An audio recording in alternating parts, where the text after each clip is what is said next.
We are continuing in our study of the book of Revelation, but we're going to take a brief detour. I mentioned earlier, we're going to take a brief detour, and not much of a detour as much of it is just, again, the title of today's study really explains what we're doing. And the title of today's study is Learning Daniel to Understand Revelation. Learning Daniel to understand Revelation. So we're going to take a brief detour into the book of prophet Daniel before we go into Revelation chapter 2, so that we might have a better understanding of the book of Revelation. Now, as we spoke earlier, and as we even witnessed as we study from chapter 1 of the book of Revelation, what you saw was that we studied not only in understanding the book of Revelation of chapter 1, we studied what? We studied Hebrews, did we not? We looked at Deuteronomy, we looked at Leviticus, we looked at different prophets, did we not? We looked at different places of the scriptures in order to understand the book of Revelation. And we're going to continue to do that. It's going to be Ezekiel, you're going to see Jeremiah, you're going to see different prophets of the Bible. I believe we looked at Micah, Malachi.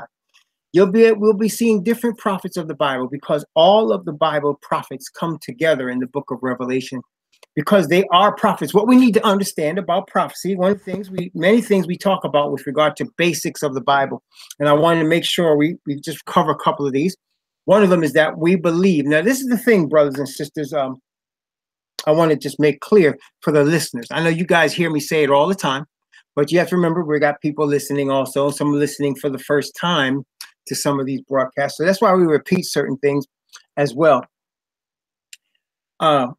There's certain basic things I believe as an Israelite and as a teacher of the Bible.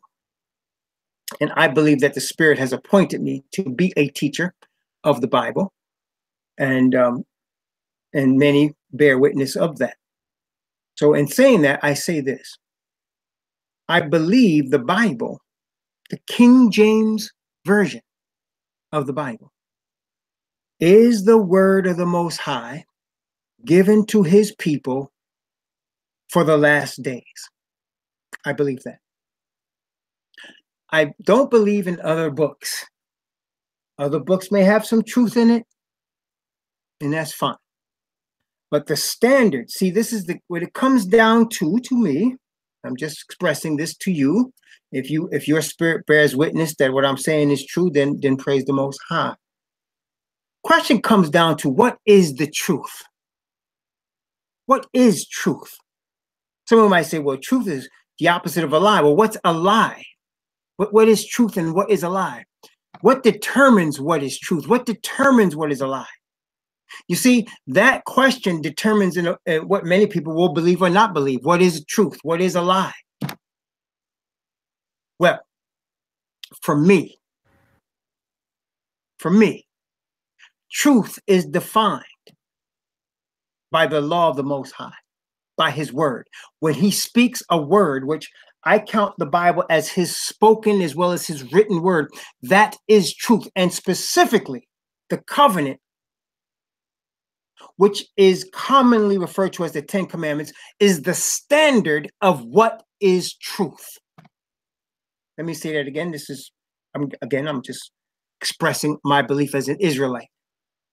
That the covenant, which is commonly referred to as the Ten Commandments, but the Bible mostly refers to it as the covenant. The covenant is the standard of what is true. So that whatever agrees with that covenant is true, and whatever doesn't agree with that covenant is a lie. I'm just expressing as basics as we get ready to study this word. Messiah, commonly referred to as Jesus Christ, but who we Israelites refer to under different names. Some of us call him Yahushua, some of us call him Yahushua, some of us call him Yeshua, some of us call him Yeshaya. But this Messiah is a living form of the written covenant. So that whatever Messiah says, whatever Messiah does is truth. that Messiah is the living embodiment of the written word, the covenant. He is in fact called the messenger of the covenant.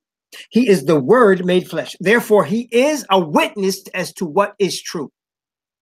So when Messiah speaks, is truth. When the Father speaks through Messiah, which he does, is truth. The covenant of the Father is truth.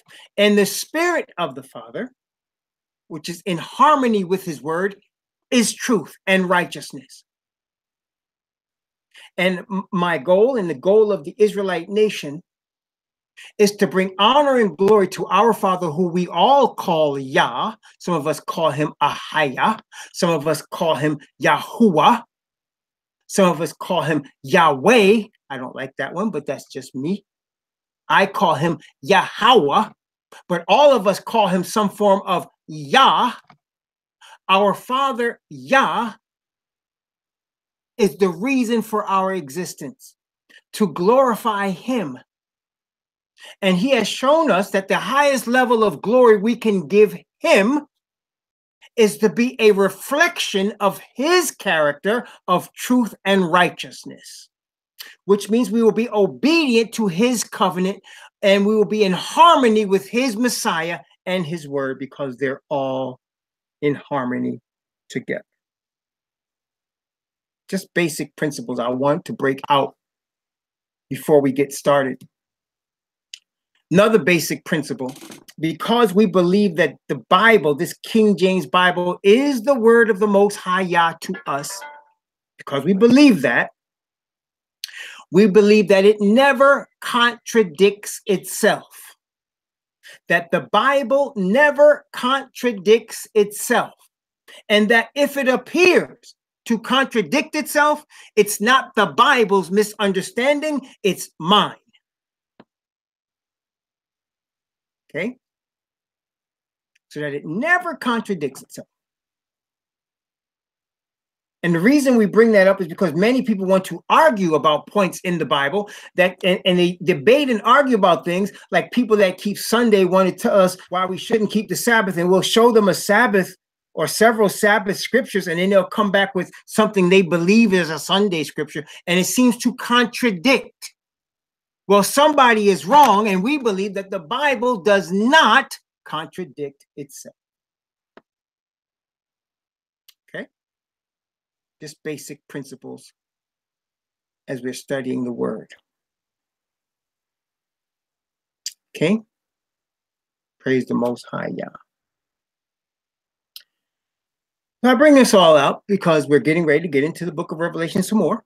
And before we do, I guess I said I wanted to go into the book of Daniel, just as an aside. Now, this is the thing also. The world is filled with deception. The Bible teaches us that Satan deceiveth the whole world, of which we are in the world. Therefore, when the word tells us that we are come out of darkness into the marvelous light of the Father and of Messiah, that means we were deceived, and the Most High brings us into light and truth, opens our eyes, so that we were blinded in darkness, and now he brings us into light and truth. Now, there are many deceptions. There are many people that are deceived in the world, but we believe that if any man or woman is seeking the truth, if they're seeking to glorify their creator and not themselves, that if they're sincere in that desire and they seek the creator in prayer by a spirit, understanding that there's a spirit, he will answer them. He will not leave you nor forsake you when it's your desire to bring him glory. So that there's no need for people to be confused. The only people that are confused, brothers and sisters, are people that have some agenda other than the glorification of their creator. When a person has an agenda that includes the glorification of themselves, there is going to be confusion. When the people have an agenda that includes something that suits them, there's going to be some confusion. Okay? Because we believe the Bible is pretty plain in most of its precepts. Is pretty plain. Very simple to understand, but most people don't, because they have other agendas and other things confusing them. But if any man wants the truth, the Creator is available to make it known to you if that's what you want. And he will know who are his. In fact, let us take a look at that from the word. Now, Akath, Isha made a point the other day. I don't know if you realized it, Isha, you made a point the other day. You were asking about a certain person and you asked a question and you said, this person doesn't believe in the Bible. And we try to give them scriptures and they don't believe in the Bible. Remember that, Isha? Remember you asked me that? And my response was, you can't convince a person that doesn't believe in the Bible with the Bible, right? Does that make any sense, right? It's like if I say I don't like broccoli, right? I don't like broccoli. And you say, well, let me give you some broccoli to teach you to like it. But I say, I can't stand broccoli, right? I mean, right?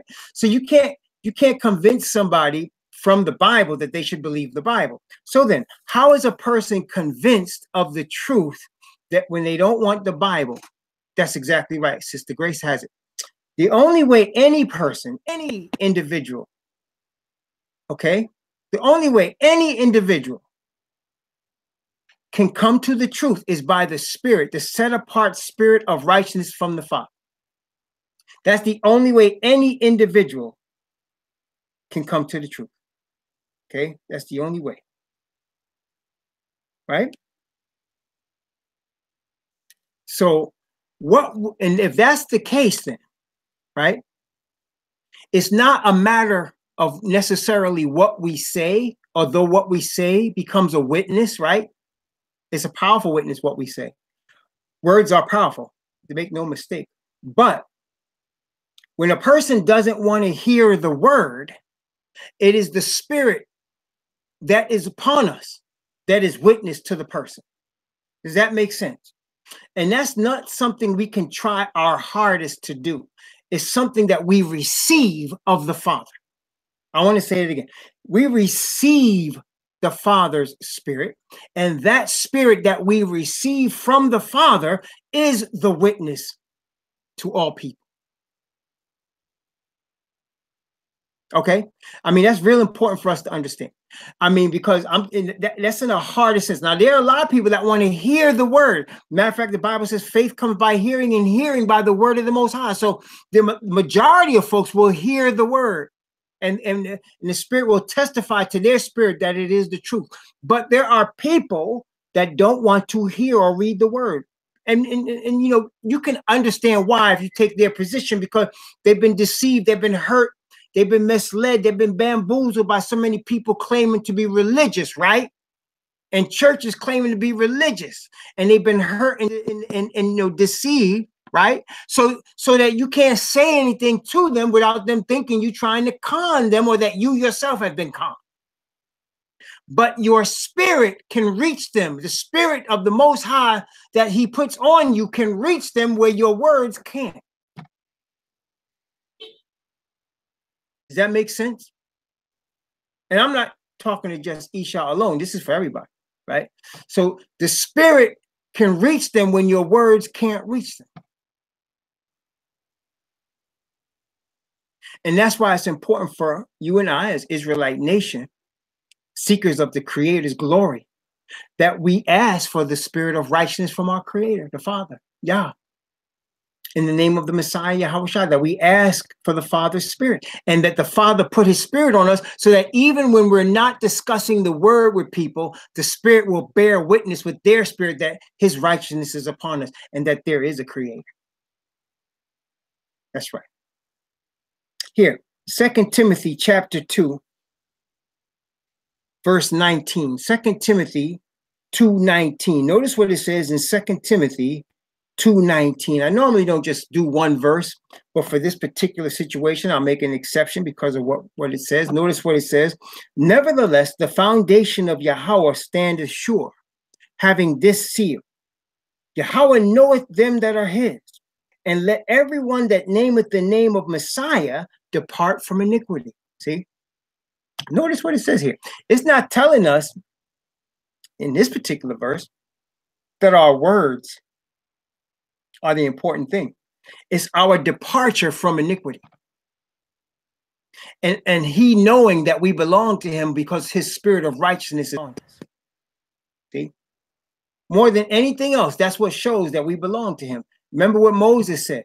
He said to Most High said to Moses, my presence shall go with you. That's what he said. My presence shall go with you. And Moses said, well, if your presence don't go with us, don't send us anywhere. Because the only difference between us and everybody else on the planet is your presence that's with us. Well, his presence is his spirit that's with us. See? That's the difference. See? It's very foundational, very basic, brothers and sisters. And it's not confusing, is it? It's not confusing, is it? See?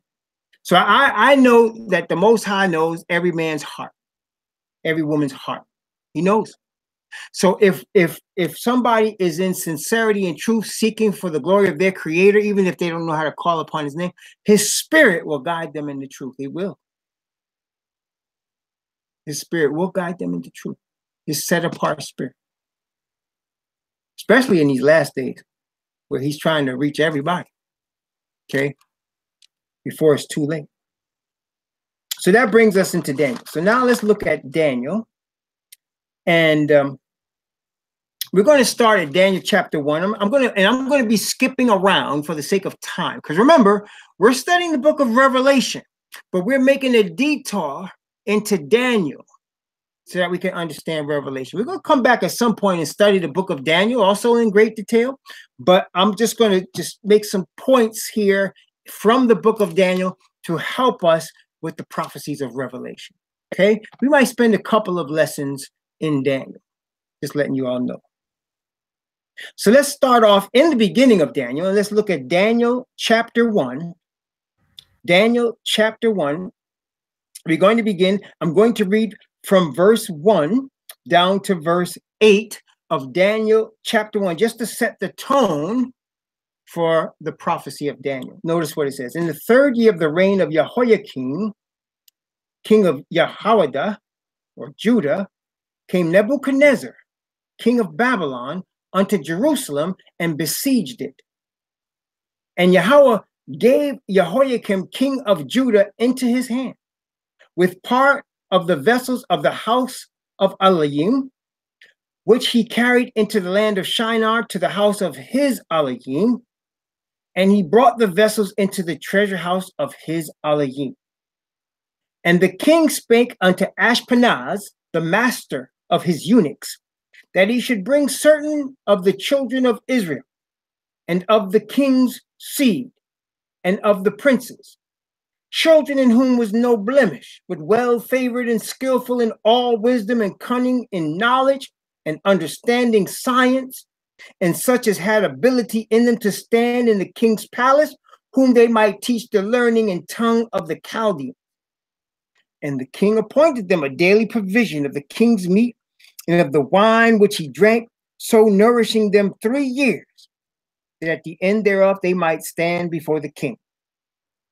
Now, among these were of the children of Judah, Daniel, Hananiah, Mishael, Azariah. That is, Daniel, Hananiah, Mishael, Azariah. These are their Hebrew names.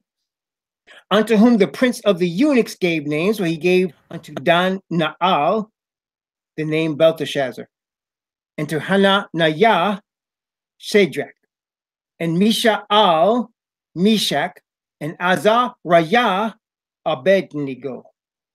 But Daniel purposed in his heart that he would not defile himself with the portion of the king's meat, nor with the wine which he drank. Therefore he requested of the prince of the eunuchs that he might not defile himself. Let's just break this down quickly. So obviously the children of Judah, the southern kingdom, were taken captive into Babylon. Jerusalem was destroyed and they were scattered from it. They were in the king's court. Certain of the children of Judah were in the king's court. And he gave them Babylonian names, took away their Hebrew names and gave them Babylonian names. They were captives in Babylon. But Daniel, knowing who he was and knowing what his real name is, refused to give his heart over to the Babylonian kingdom, refused to be called a Babylonian. He purposed in his heart that he wasn't going to defile himself with their food, their drink. Now, this sounds very familiar, doesn't it? I mean, I say it should sound familiar. Some of us. Doesn't it sound familiar? I mean, a people that were taken from their land, enslaved, names changed, given unclean food to eat.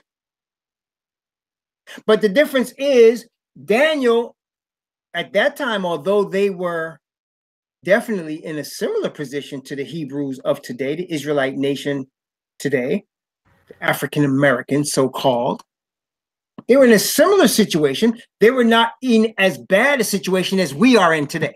See, Daniel at least knew where he came from. He had actually remembered the land. He had been there, right? And he knew what tribe he was from. And he knew what his real name was.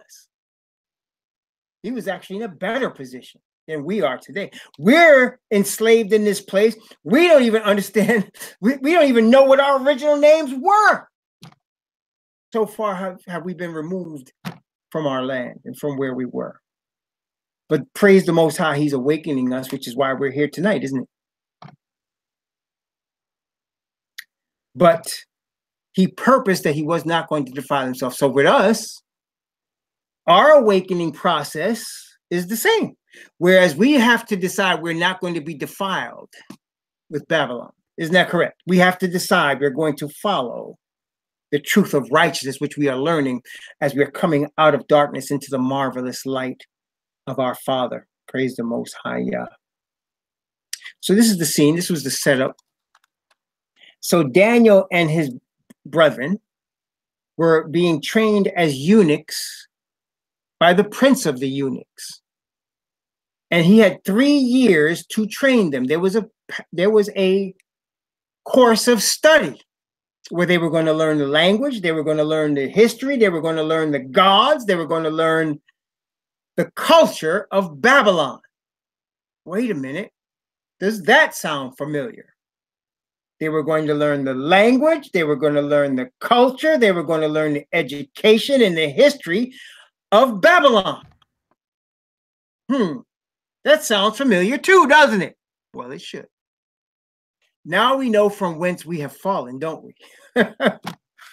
Now, 3 years, and they were going to be brought before the king. 3 years.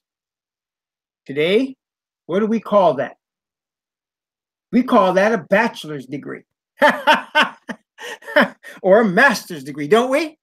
A master's degree, right? That's what they were doing. They were being taught, being educated in Babylon to learn the history of Babylon, the culture of Babylon, having their names changed to Babylonian names, so on and so forth. So now, 3 years goes by, make a long story short, they go before the king, and the king, of course, now we know Daniel refused to eat the swine, refused to eat the blood, refused to defile himself with the king's food. Now, he refused to defile himself with the king's food, right? Right. He refused the indoctrination, but he was still working in Babylon. He wasn't openly rebelling, but the Bible says he purposed in his heart, right? So it started, though, as we saw, if you studied chapter 1, with what he was eating. Why is that? Well, let's just look real quick in Deuteronomy.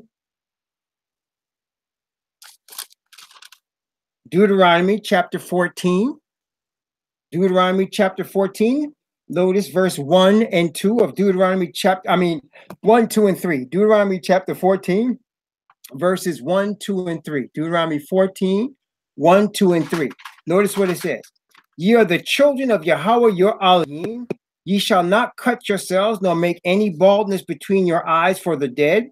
For thou art an holy people unto Yahweh thy Elohim, and Yahweh hath chosen thee to be a peculiar people unto himself above all the nations that are upon the earth. And then verse 3, thou shalt not eat any abominable thing. Now, I want you to notice something.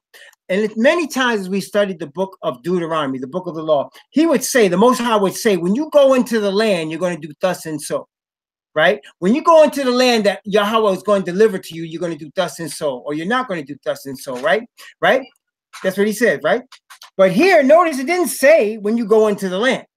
Like he said, you're a holy people, and you're above all nations, and you're not going to eat any abominable thing because you're my holy people. It didn't care where they were. He didn't care where they were. So here's Daniel in Babylon, and he's going to follow this precept. Are you hearing what I'm saying? He's going to follow this precept. Regardless of he's a Babylonian slave, he is going to follow the precept of wherever he is. Even if they took his ability away to have children, making him a eunuch, he was going to follow the principles of the holy people. You see that? He decided he was not going to follow himself. This is a lesson for us. See, we've been taught to eat pork and swine and blood. We've been taught to eat blood, right? We've been taught to eat swine, right? And shrimp and crab and lobster, right? We've been taught to eat these things, but as we understand who we are as the holy people of the Most High, even the Gentiles that are grafted in, the Bible says, listen, this is all we needed from the Gentile. We don't care if y'all get circumcised or not, but don't eat any blood, don't eat anything strangled, don't eat anything offered to idols. That's what he said. Even among the set-apart Gentiles. So it starts with what you're putting in your mouth, what you decide to sustain yourself with. It starts with that. And Daniel decided, I'm not going to, because he knew who he was. You see, we can't quite fault our fathers in this land of the United States that were in chains. We can't quite fault them because after a while, their names were taken away. And after several generations, they wouldn't know who they were. And they were given that swine to eat. And they didn't know any better after a while, right? And so they didn't know any better. So they come out of slavery still ignorant. But now the awakening has begun and we're knowing who we are and we're knowing who the holy people are. So now guess what? Guess what? We should not defile ourselves. Does that make sense, brothers and sisters? We should understand, that this is where our fathers come out of. And now we need to understand we don't need to defile ourselves with blood. We don't need to defile ourselves with animals that's been strangled. We don't need to defile ourselves with swine or with, all of these things, the shrimp or anything that doesn't have fins and scales, right? We don't need to defile ourselves with it. The Bible teaches us that, just like Daniel here. So now, and I want to tell you, as you study the prophets, right? Here's Daniel in Babylon being called with messages for the end time people as a eunuch and a slave, basically, in the Babylonian system. Okay, Moses was in Egyptian system, right? When he was called to deliver the people. Ezekiel, if you read the prophecy of Ezekiel, he'll often say, "I was among who?" He said, "I was among the captives." Because they were captives. Jeremiah was called as the nation was crumbling to warn them that Babylon was going to take them over. Many of the prophets were being called in times of distress, is my point. And here we are in the last days, and many of us are recognizing that we're in a strange land. We're not in our land. We're in our strange land. We're in our enemy's land. We were coming out of slavery, and we're just waking up to the fact. And he said, listen, and notice, I want you to notice, I was telling my wife this today. When did the Most High come down? When he came down and told Moses, what he said was, he said, my people, I heard their cry unto me. Their cry has reached unto heaven, and I've come down to deliver them. Isn't that what he said? He said, their cry has reached unto heaven, and I come down to deliver them. Well, guess what? He needs to hear our cry unto heaven. He needs to hear his people cry unto him so he can come down and deliver us. And it's going to happen, brothers. As we see the prophecies. In fact, we're reading Daniel here now. We're going to see it. So now let's fast forward. Daniel chapter 2. Again, I'm just going to skip around. So Daniel chapter 2, King Nebuchadnezzar has a dream. And the dream bothered him. The problem was he realized the dream was important. He was convicted by the Most High Spirit that the dream was important. But he couldn't remember what the dream was. Okay? Okay, he couldn't remember what the dream was. So he calls his magicians who he is used to trusting. You see, Nebuchadnezzar was a spiritual man. He wasn't always in the truth now, but he was a man that was interested in spiritual things. He was deeply interested in spiritual things, and he often consulted. Now, he consulted devils because he didn't know any better. But that's why one of the reasons the Most High brought him into contact with some Hebrews that was in the truth, didn't he? Hananiah, Mishael, Azariah, and Daniel. He connected this brother with some Hebrews that knew the truth. Hey, the formula hasn't changed, has it? Even in captivity, the Babylonian king, he tried to go to his Babylonian magicians. And they couldn't help him with this one. So he had to turn to the Hebrew to get the truth. Brothers and sisters, the formula hasn't changed. We saw that the Apostle Shaul, who later became Paul, a Hebrew man of the tribe of Benjamin, was sent with the message of Messiah, the Hebrew Messiah, and of the God of the Hebrews, Yah, to the Gentiles to teach them. Right? Saying it hasn't changed. See, this is the thing, brothers. This is what happened. The devil get people to think that because, we're 1,000 years, 2,000 years, 3,000 years later, that things have changed, that the Most High's word has changed. But he has said he's Alpha and Omega, the beginning and end. He says the same yesterday, today, and forever. Doesn't he say that? I'm the same yesterday, today, and forever. Isn't that what he says? And his word is truth, is forever. It never changes.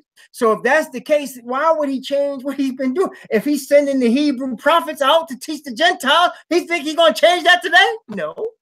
But because we think things have changed, because this religion called Christianity has come about, led by sons of Japhet, and because this religion called Judaism come about, led by sons of Japhet, and because this religion called Islam come out, led by Ishmael's children, right? We think that things have changed, but nothing has changed.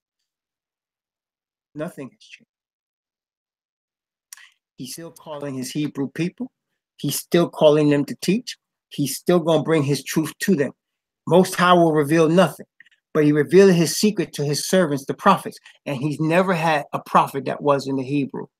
Can somebody please find me one prophet from the scriptures that was not a Hebrew? I don't think there's one. There's Hebrew men, the Israelite people, man. So he said he revealed his secret to his servants, the prophets.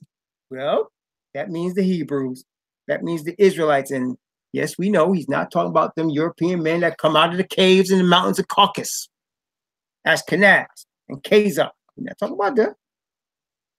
So now, Nebuchadnezzar has this dream.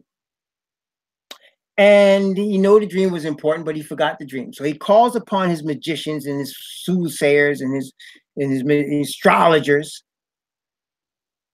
And he tells them his issue. He says, I got this dream. And they say, oh, no problem. Tell us what the dream is. Bang, we'll give you the interpretation. Boom. I'm paraphrasing, obviously. So then he says, well, I got one problem. I forgot the dream. So then they say, wait a minute, you forgot the dream? Wait, tell us the dream and what, quit playing. Tell us the dream and we'll tell you the interpretation. So he's getting mad now because Nebuchadnezzar is a man of power. See, men of power on this earth has very little patience.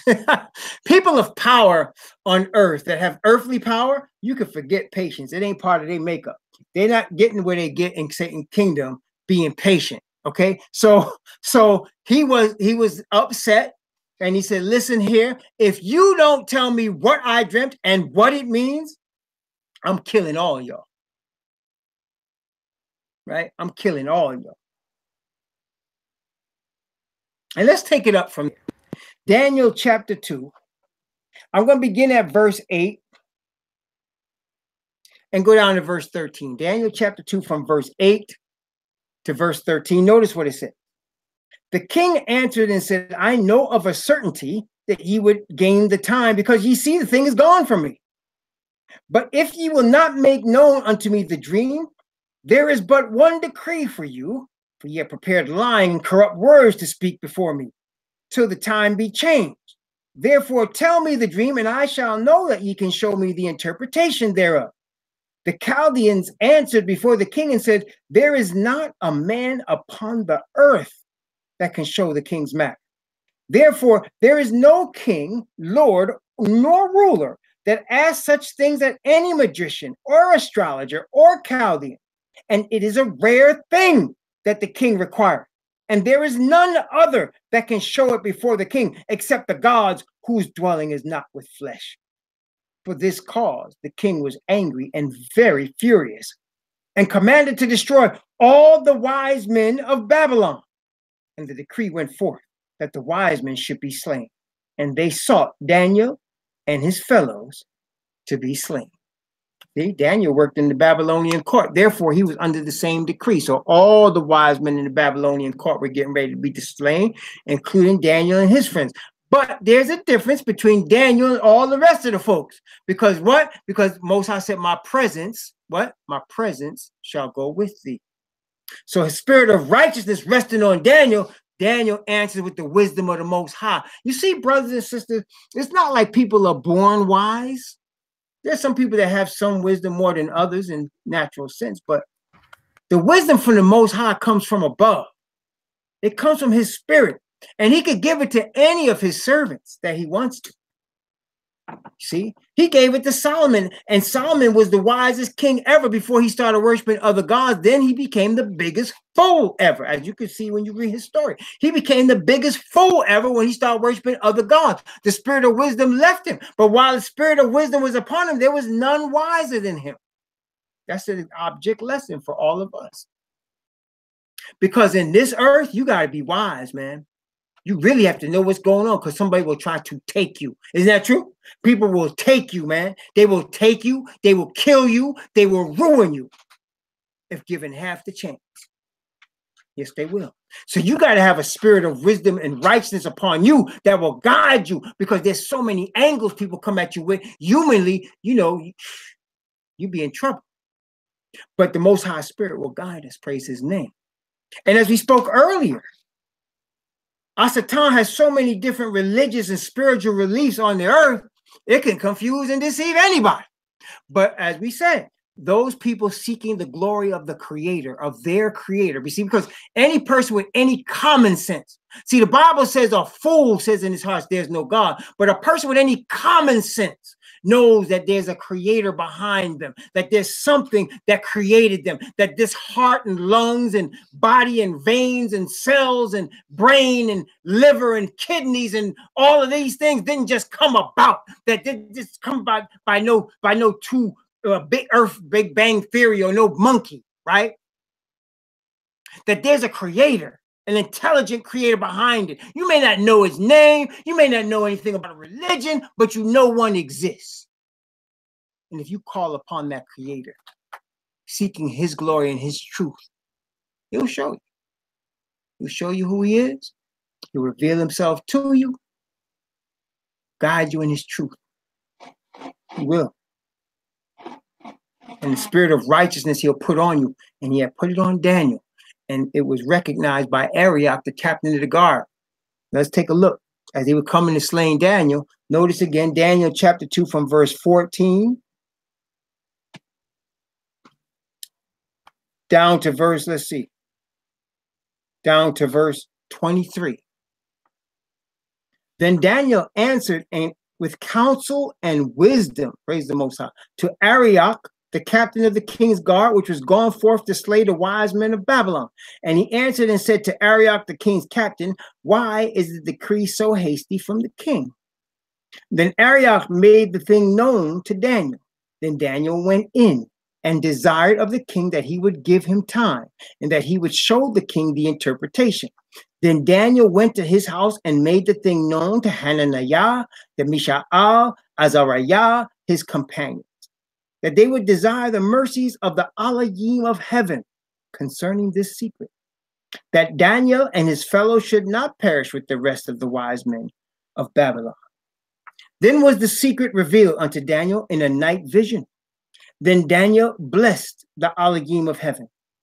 Daniel answered and said, blessed be the name of Yah forever and ever, for wisdom and might are his, and he changeth the times and the seasons. He removeth kings and setteth up kings. He giveth wisdom unto the wise and knowledge to them that know understanding. He revealeth the deep and secret things. He knoweth what is in the darkness, and the light dwelleth with him. I thank thee and praise thee, O thou Elohim of my fathers, who hath given me wisdom and might, and hath made known unto me now what we desired of thee, for thou hast made known unto us the king's matter.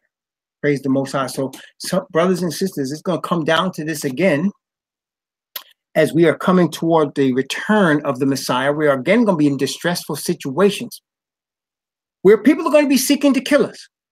No question about it. And we're going to have to seek wisdom from the Spirit of the Most High and his angels to guide us and direct our paths. Now, we won't be able to go and ask for any time, but they're going to guide us in the woods and in the different mountains and in desert places, guide us where we're supposed to go. They're going to provide for us water from rocks and bread from heaven. Yes, they will. Just like it was in the days of Egypt. They're going to provide for us and guide our steps. And it's going to be because we are used to praying to them. We are used to seeking the face of the Most High. We're used to seeking his Spirit. Therefore, it won't be any strange thing for us to seek him in prayer. See, Daniel knew something was going on. It was more than just the king killing all the wise men. He knew there was something heavenly behind it. And he sought the time so that he can seek the Most High, because and I know that there are times the Most High allows us to get into situations and circumstances, different times, for us to seek his face, right? He designs it for us to get on our knees and seek his face, because he wants us to get close to him. He wants us to depend on him. He wants us to learn of him and trust him and grow in his Spirit. And so sometimes he puts us in straight places, man, puts us in very straightened places for the purpose of us getting close to him. Praise his name. And then he delivers us, right? Y'all know what that is, right? Because he puts us in these situations, then he delivers us. After we seek his face, he delivers us. Praise the Most High. When we're just on the edge and we think we're going to fall into life's precipice, the abyss of darkness, never to return, right? You've been there. I've been there. We think we're going to fall in, never to return. We're going to be done. But then sometime later, we look back and realize he delivered us. We praised him and thanked him for delivering us after we saw his face earnestly. Yes, he will do it. Praise the Most High. And we're going to continue to go through these situations as Daniel went through these situations, as all the prophets go through the situation. So now Daniel has made it known that this thing is revealed to him and his three friends. So now he's going to tell the king what the story is.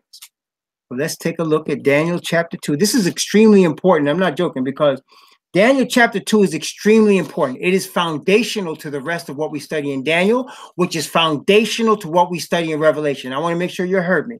Daniel 2 is foundational to what we study in the rest of the book of Daniel, and that is foundational to what we study in the book of Revelation. So this is very important, this chapter 2. Okay? I just want to let y'all know that. Chapter 2 is very important. And I want to tell you, I want to make sure you're hearing me. Testing 1, 2, 3. Can you hear me? Okay, listen.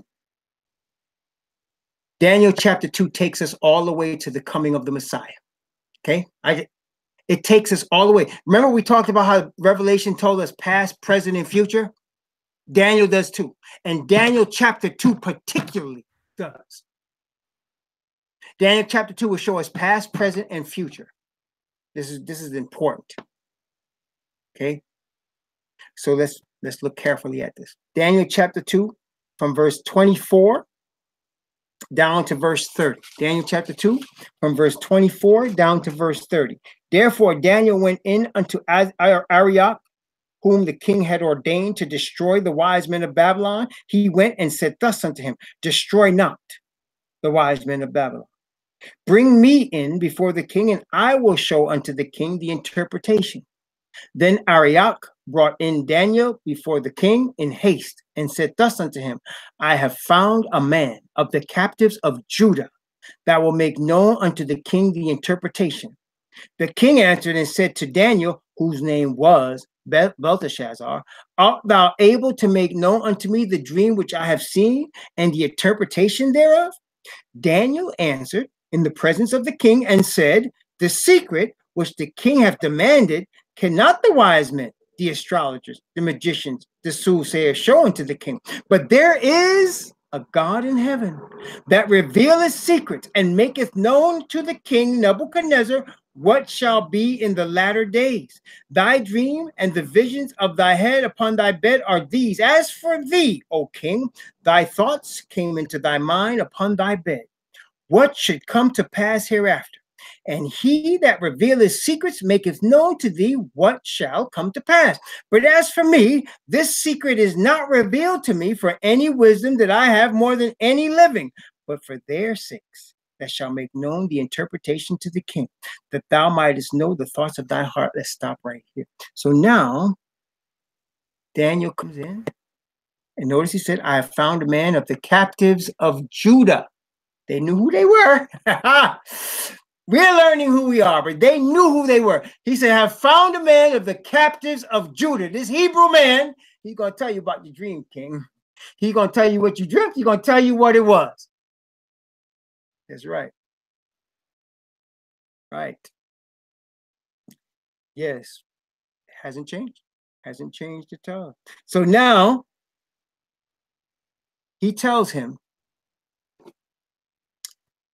that, now this is what I find this very powerful, just to show the king. First off, Daniel had to understand, like, check it out. If it was you, right? If it was you and the president of the United States had this dream, right? And you were called in because the Most High revealed it to you. So you were called into the White House to tell him, right, what he dreamt and what the interpretation was. Now, first off, the fact that the Most High gave this to a Gentile tells you that he must have plans for that Gentile. Does that make sense? I mean, he revealed this thing. I mean, Daniel received the dream and the interpretation because he's the prophet of the Hebrews, right? But the king was a Gentile, and he was a Hamite, and he received this dream from the Most High. So now you got to be like, okay, wait a minute. The Most High is showing something to you because he got plans for you, right? He got plans for you, king. And he did have plans for Nebuchadnezzar. In fact, he called Nebuchadnezzar his servant.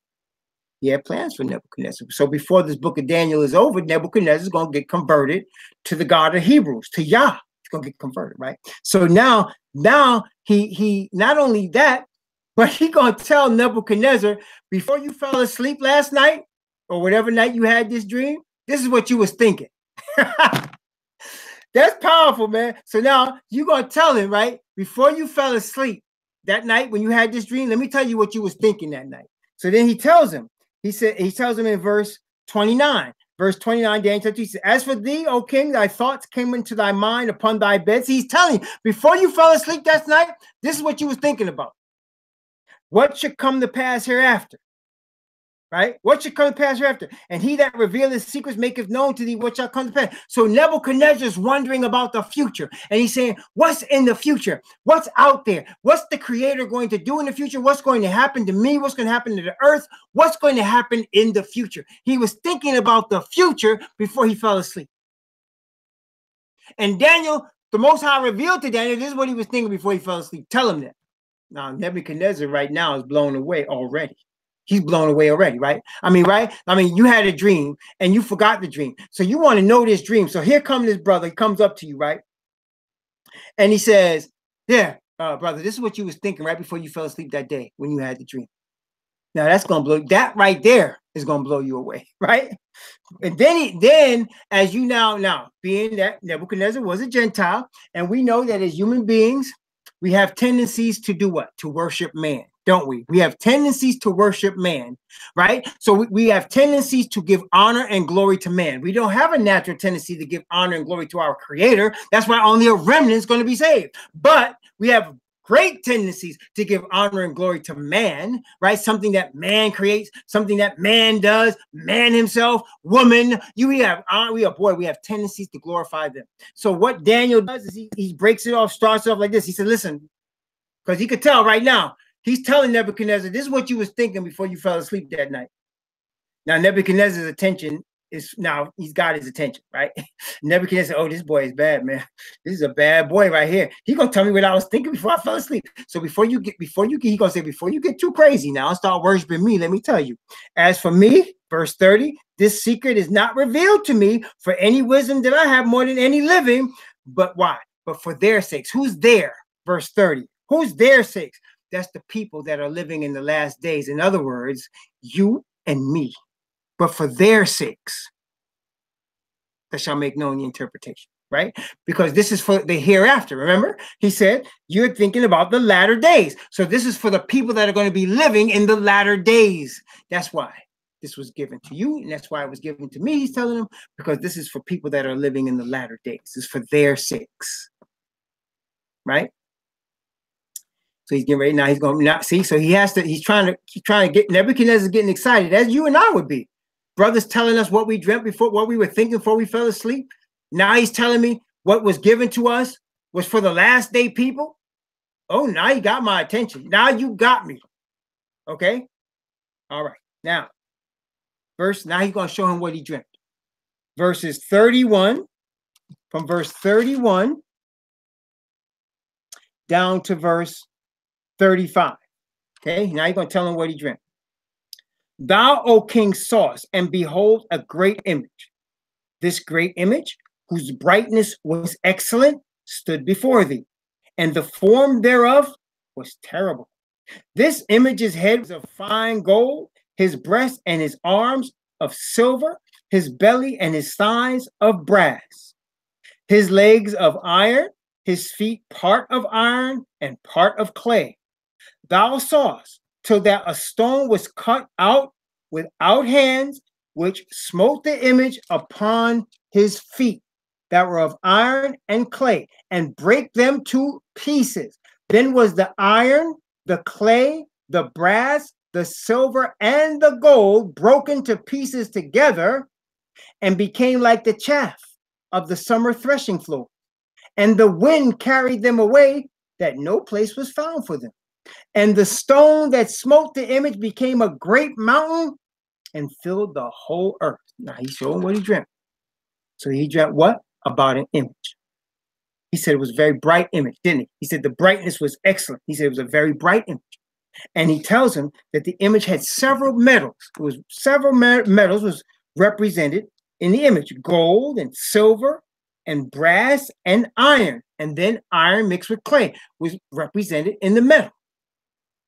Then he said, he's watching, he said, and it stood before the king. So picture the scene. Here's Nebuchadnezzar in the dream. He's standing in a position, right? He's standing. And right in front of him is this giant image. And the image is bright. So he's kind of awestruck in the dream by this image. I mean, it's bright, right? And he's noticing the gold and the silver and the brass is real shiny. And then he has iron, and he notices the iron, and he notices clay with iron in the feet. Big, giant, bright image. Then he sees a stone. And the stone was part of a mountain, but it broke off from the mountain and it came flying at the feet of the statue till it smashed into the feet of the statue. Then this stone that, I'm just describing what happened, the stone that smashed into the feet of the statue destroyed the statue. I mean, it thoroughly pulverized it so that the statue became like chaff, like it was just like dust. That's what chaff is like. It's like dust. And it said it blew away and you couldn't see it anymore. Like the dust just blows away and you don't see it no more. It's gone. Then he said when that stone hit the ground after it destroyed the statue, it itself became a giant mountain and filled the entire earth. Okay? Before we continue, I just want you to notice something. The entire statue, I mean, everything was destroyed. Did you notice that? I just want to make sure you noticed that. The entire statue was destroyed. There was nothing left. Like there was no clay left. There was no iron left. No brass, no silver. The whole thing was destroyed. And when something becomes pulverized to dust and blows away, right? It's like it never existed. Isn't that right? I mean, right? When something becomes like dust, right? And you blow it away and it goes in the wind and it's gone, it's like it never was. It's like when somebody gets, what do you call it? Cremated. When somebody gets cremated, right? they become like dust, right? They become a big pile of dust and they put it in a jar, an urn, right? And then some people request that this jar with their dust in it be tossed into the ocean, right? And when you toss the dust out on the ocean, it's like they never existed, right? It's like they're gone. All you got of them is a memory, like the dust is gone. Like you have no sign that they were there. Well, that's what happened to this statue. I mean, it was gone. Like there was no sign that it ever existed. And in its place, that rock that smote it became a giant mountain, and that rock filled the whole earth. So you know the rock was going to be there, right? The rock going to be there. But that statue and all of its elements were gone. Okay, gone. But now, Nebuchadnezzar, as you can imagine, his full attention is on Daniel. I mean, he is focused on Daniel right now. I mean, he is totally blown away by what Daniel, if Daniel was to stop right here, it would have been enough. But now Daniel's going to interpret this thing from, he not only, the boy asked for the dream and the interpretation, right? So he said, I'm going to give you the dream. First, I'll tell you what you was thinking before you even fell asleep. You were thinking about the latter days, okay? Then you fell asleep, and this is what you dreamt. Now, let me tell you what it means. This Hebrew man going to tell this Hamite king what his dream meant. Daniel chapter 2, from verse 36. From verse 36. Let's see. I want to break this down piece by piece. I'm going to go down to verse 40. From verse 36 to verse 40, piece by piece, okay? Like I said, this is an important thing here. This is the dream, and we will tell the interpretation thereof before the king. Thou, O king, art a king of kings. The Elohim of heaven have given thee a kingdom, power, and strength and glory.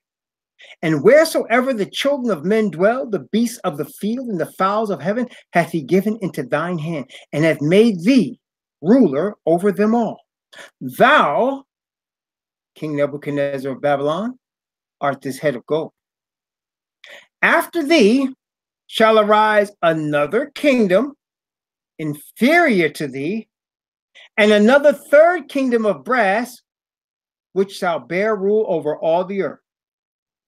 And the fourth kingdom shall be strong as iron, for as much as iron breaketh in pieces and subdueth all things, and as iron breaketh all these, it shall break in pieces and bruise. Now, hold on, let's stop right here. So he's telling the king, so far, that his kingdom, the Babylon kingdom, represented the gold head. Y'all see that, right? I mean, it's not Iran, it's not Iraq, right?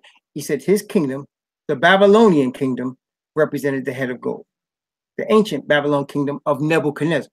He told Nebuchadnezzar that after him, that is, after his kingdom, there was going to become another kingdom inferior to his, that's represented silver, and then a third kingdom of brass inferior to both of those, and then finally a fourth kingdom of iron that's going to be very aggressive, breaking in pieces and bruising and subduing all things, the iron. Now, question.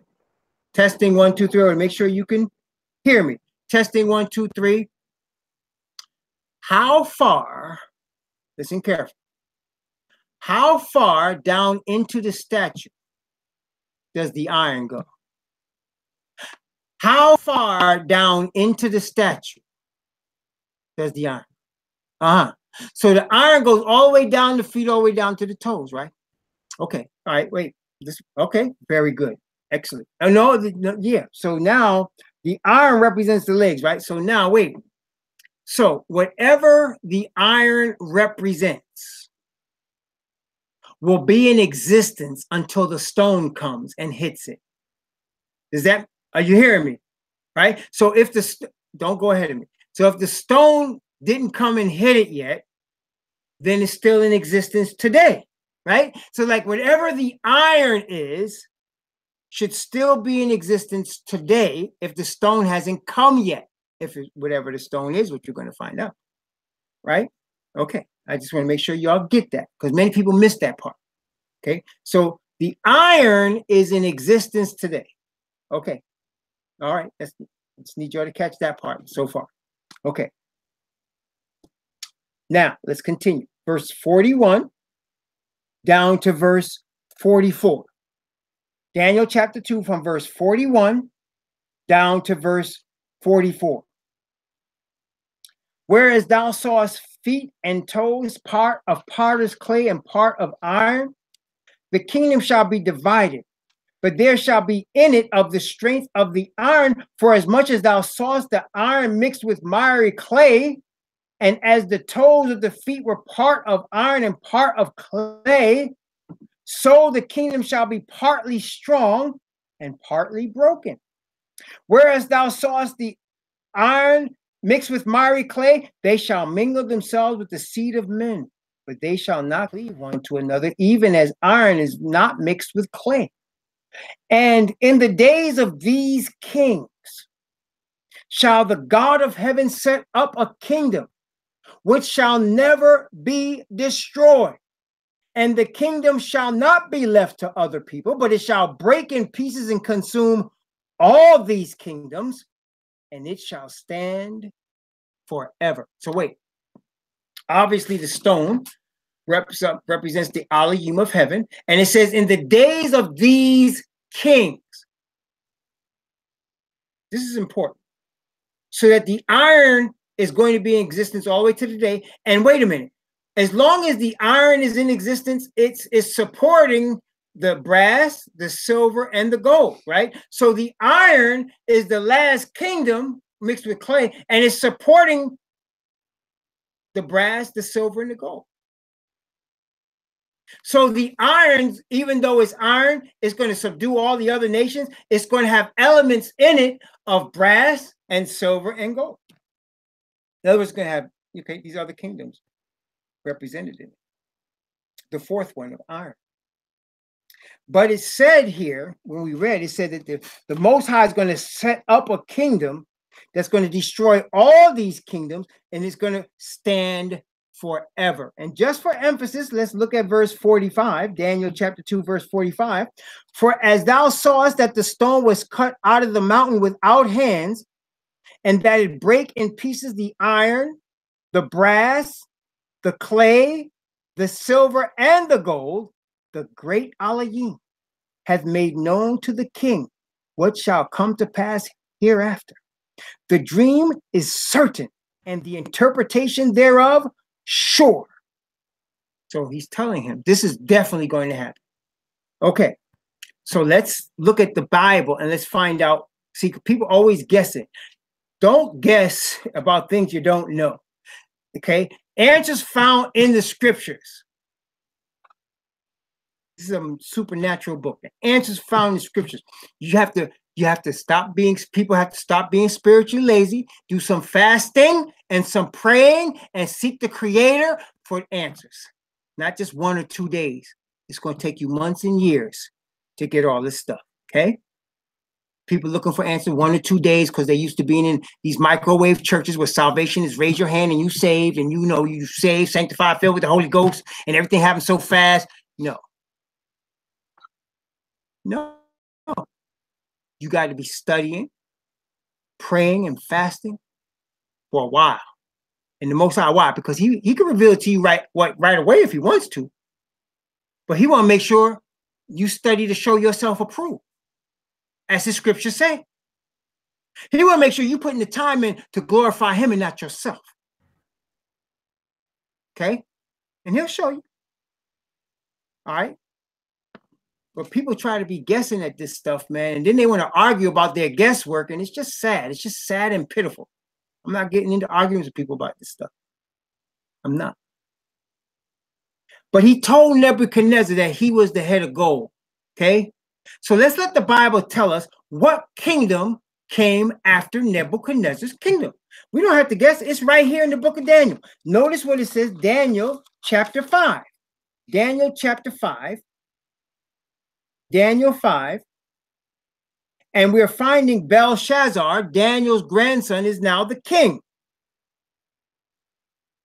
And Daniel's grandson, Belshazzar, is king of Babylon. So in Daniel chapter 5, Belshazzar's kingdom is about to come to an end, and another kingdom is going to take its place. So let's take a look at this. And we know about the writing on the wall. We're not going to study all of that today, but You've heard about the writing on the wall. And now this is where you get it from, Daniel chapter 5. And let's take a look at Daniel 5. I'm going to begin, let's see, start at verse 26 and go down to verse 31 of Daniel chapter 5. Because all we're trying to find out is what kingdom came after Babylon. That's all we're trying to find out here. Other stuff we can learn as we study this in greater detail. But again, we're skipping around tonight, just getting prepared for Revelation. Notice what it said. This is the interpretation of the thing. Mene, Yah hath numbered thy kingdom and finished it. Tekah, thou art weighed in the balances and found wanting. Paraz, thy kingdom is divided and given to the Medes and Persians. There it is. Then commanded Belshazzar, and they clothed Daniel with scarlet and put a chain of gold about his neck and made him proclamation concerning him that he should be the third ruler in the kingdom. In that night was Belshazzar, the king of the Chaldeans, slain, and Darius the Median took the kingdom, being about 62 years old. So he tells us right here, the next kingdom was the Medes and the Persians. Combination of Medes and Persians. Okay, that was the silver. Y'all seeing that? Testing 1, 2, 3. So far, so good. So you see Babylon. Now you see Medes and Persians right here. It's right there, Medes and Persians. And I want you to keep in mind, when we get to the iron, that that's what's in ruling today. Some people are going to say, well, the iron must be the United States. No. Let's find it. Notice what it says, Daniel chapter 8. Daniel chapter 8 is going to tell us what comes after the Medes and Persians. Daniel chapter 8 is going to tell us what comes after the Medes and Persians. Okay? Let's see. How could I show you this quickly without rushing? Quickly without rushing. Okay. I'm gonna just read this part to you. Daniel chapter 8. I'm gonna read verse 19 down to verse 21. Daniel chapter 8 from verse 19 to verse 21. Notice what it said. And he said, behold, I will make thee know what shall be the last end of the indignation, for at the time appointed the end shall be. The ram which thou sawest having 2 horns are the kings of Media and Persia. And the rough goat is the king of Grecia, and the great horn that is between his eyes is the first king. So what came after Medes and Persian? What was the brass? Greece. Okay? You find me so far? So you have Greece. It's telling us. We don't even have to guess. It's telling us. So you have Babylon, then you had the Medes and the Persians, then you had Greece. So the brass is Greece. There you go. Let me give you another scripture with that, just to show you another witness in Daniel. Daniel chapter 10, verses 18, 19, 20. Actually, down to verse 21. Daniel chapter 10 from verse 18 to 21. Again, let's take a look. Then there came again and touched me one like the appearance of a man, and he strengthened me and said, O man greatly beloved, fear not, peace be unto thee, be strong, yea, be strong. And when he had spoken unto me, I was strengthened. And he said, let my Lord speak, for thou hast strengthened me. Then said he, knowest thou wherefore I come unto thee? And now will I return to fight with the prince of Persia. And when I am go forth, lo, the prince of Grecia shall come. But I will show thee that which is noted in the scripture of truth, and there is none that holdeth with me in these things, but Michael, your prince. Michael, your prince. So now he tells him Persia, then Greece. So you have Babylon, Media, Persia, then Greece. Well, what came after Greece? Very easy. Let's look at Gospel of Luke. Gospel of Luke, chapter 2. Gospel of Luke, chapter 2. What came after Greece? Gospel of Luke, chapter 2. This would be the iron. Gospel of Luke, chapter 2, verses 1 and 2 and 3. Verse 1, 2, and 3. Gospel of Luke, chapter 2, verse 1, 2, and 3. And it came to pass in those days that there went out a decree from Caesar Augustus that all the world should be taxed. And this taxing was first made when Cyrenius was governor of Syria. And all went to be taxed, everyone to his own city. So we have a emperor, Caesar Augustus, that demands that the entire earth be taxed. Well, question, what kingdom was Caesar Augustus emperor of? What kingdom was Caesar Augustus emperor of? He was emperor of Rome. So now you have Babylon, Media Persia, Greece, and Rome. The iron is Rome. That brings us back to the point we were making in Daniel chapter 2. If the iron is Rome, and the iron goes all the way into the feet, that means that Rome is still running things now. Does that make sense, brothers? That Rome is still running things now. As we're speaking, Rome is still in charge. You say, but what about the United States? Well, you're going to see the United States is running things, but Rome is behind the scenes controlling the United States. See, the Bible reveals to us not just what the people of the earth see, it shows us what the people of the earth don't see. What the people of the earth are not seeing, which we're seeing from the scriptures, is that even though the United States of America is the world empire and is controlling everything, behind the scenes, the real power is in Rome. Still running the show. So what does the clay represent? What does the clay represent? Many people ask that question. What is the clay? What is the clay? So you know the iron is Rome. What is the clay? Okay, let's take a look. Let's take a look. Isaiah chapter 64. Isaiah 64. Isaiah 64, verse 6. Let's see. 7 and 8. Watch this very carefully. Isaiah 64, 6, 7, and 8. You want to know what the clay is, right? Isaiah 64, 6, 7, and 8. Notice what it says.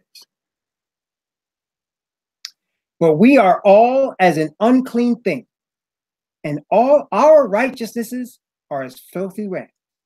And we do all fade as a leaf, and our iniquities, like the wind, have taken us away.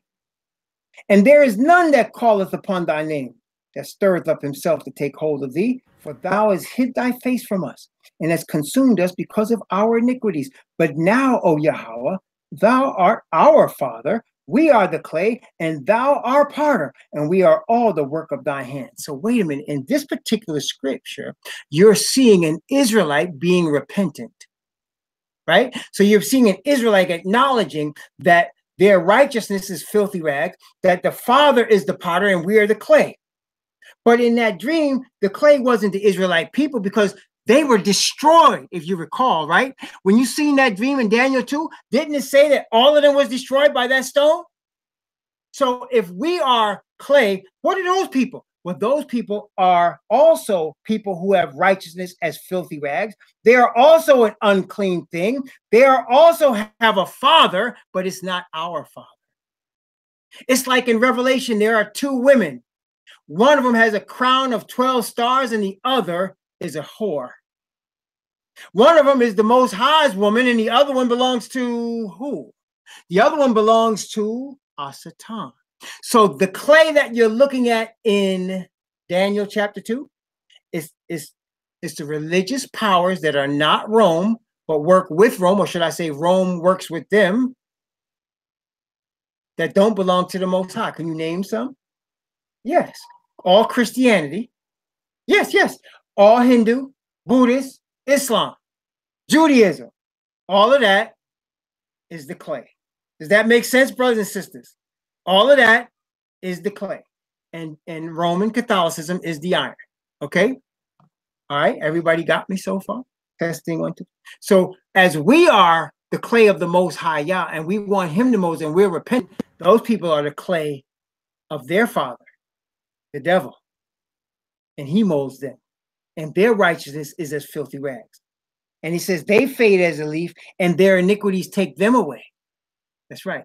These are religious powers that don't belong to Yah, and they're not Roman Catholic Church, but they come out the Roman Catholic Church, right? And they don't even stick with Rome. I mean, it's just a loose fitting collaboration. So you have the Christian churches, you have Islam, you have Judaism, Muslims, Buddhists, Taoists, Hindus, offshoots. Very good, Bathaman. I like that.